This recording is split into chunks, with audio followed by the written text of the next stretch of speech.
Hello students, आज के इस वीडियो में हम लोग एनसीईआरटी गणित कक्षा 9 के चैप्टर 12 का बेसिक्स पढ़ेंगे और उसके साथ साथ प्रश्नावली 12.1 का क्वेश्चन नंबर 1 भी हल करेंगे। तो चलिए सबसे पहले हम लोग बेसिक्स समझ लेते हैं और हीरोन का सूत्र क्या होता है हम लोग ये भी जानेंगे। तो आपने कक्षा 8 में पढ़ लिया है कि किसी भी त्रिभुज का क्षेत्रफल निकालने के लिए ये फार्मूला लगाया जाता है 1/2 गुणा आधार गुणा लंब। ठीक ना। तो सबसे पहले हम लोग ये देखेंगे कि ये फार्मूला कहाँ कहाँ पे हम लोग लगा सकते हैं। तो यहाँ पे सबसे पहले मैंने एक समकोण त्रिभुज लिया है। अब इस समकोण त्रिभुज में यहाँ पे देखिए इसको आधार मानते हैं और इसको लंब मानते हैं। अब चाहें तो इसको भी लंब मान सकते हैं और इसको आधार मान सकते हैं, ठीक ना। और ये तो कर्ण है, आपको पता ही है।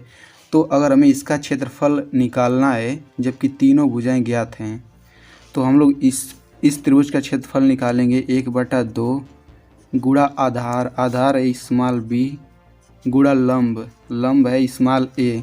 तो हम लोग समकोण त्रिभुज का क्षेत्रफल इस सूत्र से बहुत ही आसानी से निकाल सकते हैं, ठीक ना। अब हम लोग बात करते हैं समद्विबाहु त्रिभुज में। तो हम लोग समद्विबाहु त्रिभुज में भी यही फार्मूला लगा के इसका क्षेत्रफल निकाल सकते हैं। तो यहाँ पे ये दोनों समान भुजाएं हैं, स्मॉल ए और ये आधार है, इसकी लंबाई स्मॉल बी है, ठीक ना। और हमें हर स्थिति में ये देखना है कि इनकी तीनों भुजाएं ज्ञात हैं हमें।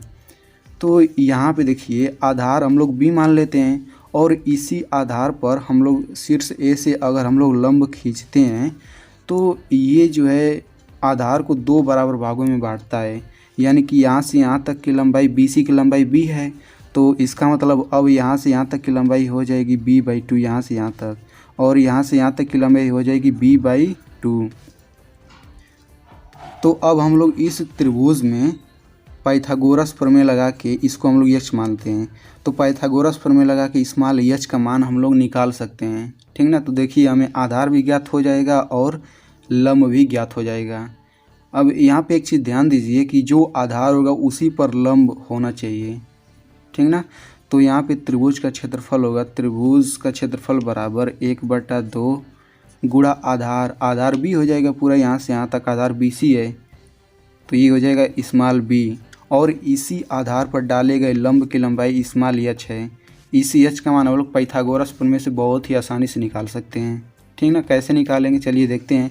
तो इस त्रिभुज में ये कर्ण है, तो कर्ण का स्क्वायर a² बराबर आधार का स्क्वायर, आधार क्या है b/2 तो b/2 का स्क्वायर, प्लस लंब का स्क्वायर, लंब क्या है h²।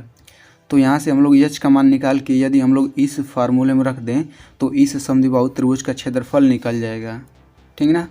तो अब यदि हम लोग बात करें समबाहु त्रिभुज में, तो इस समबाहु त्रिभुज में भी वही फार्मूला लगा कि हम लोग इसका क्षेत्रफल निकाल सकते हैं कि 1/2 गुणा आधार गुणे लंब।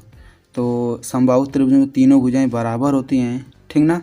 तो हम लोग किसी भी एक भुजा को आधार मान लेते हैं और इस शीर्ष ए से इस पर हम लोग यदि लंब डालते हैं तो यहाँ पर भी इन दोनों को 2 बराबर भागों में बांट देती है ये लंब, इसको हम लोग स्मॉल एच मान लेते हैं।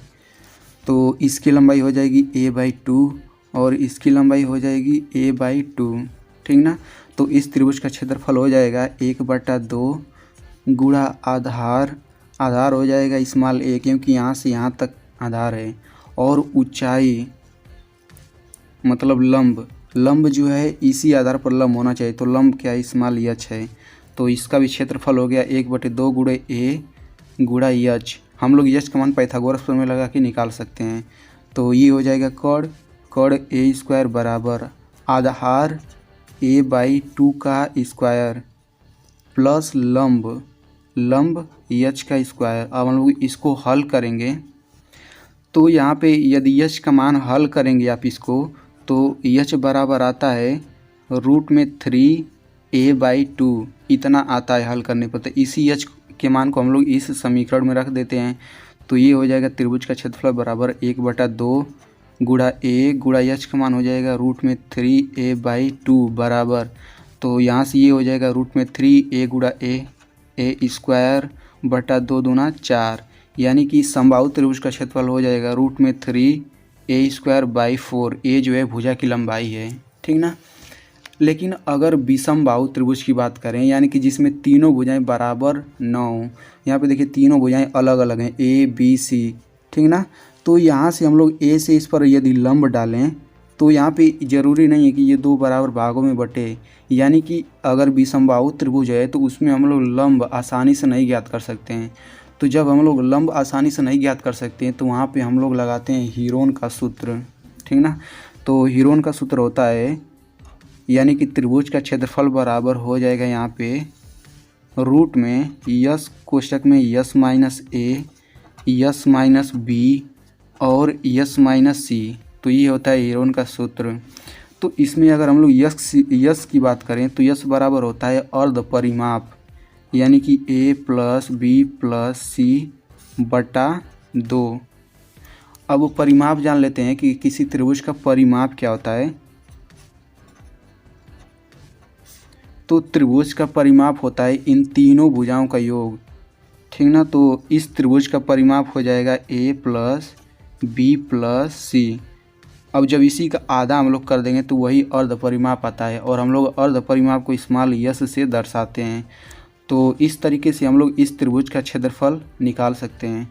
अब जो ये हीरोन का सूत्र है, यदि अगर त्रिभुज समबाहु त्रिभुज हो या फिर समद्विबाहु हो या फिर समकोण त्रिभुज हो, हम लोग हर स्थिति में हीरोन का सूत्र लगा के उसका क्षेत्रफल निकाल सकते हैं, बशर्ते कि हमें तीनों भुजाओं की लंबाइयाँ ज्ञात हो। तो आई होप आप अच्छे से समझ गए होंगे। चलिए बढ़ते हैं अब हम लोग प्रथम क्वेश्चन की तरफ। तो प्रश्नावली 12.1 का ये है प्रथम क्वेश्चन। तो ये बहुत ही सिंपल क्वेश्चन है, बस इसको आप लोग ध्यान से समझिए।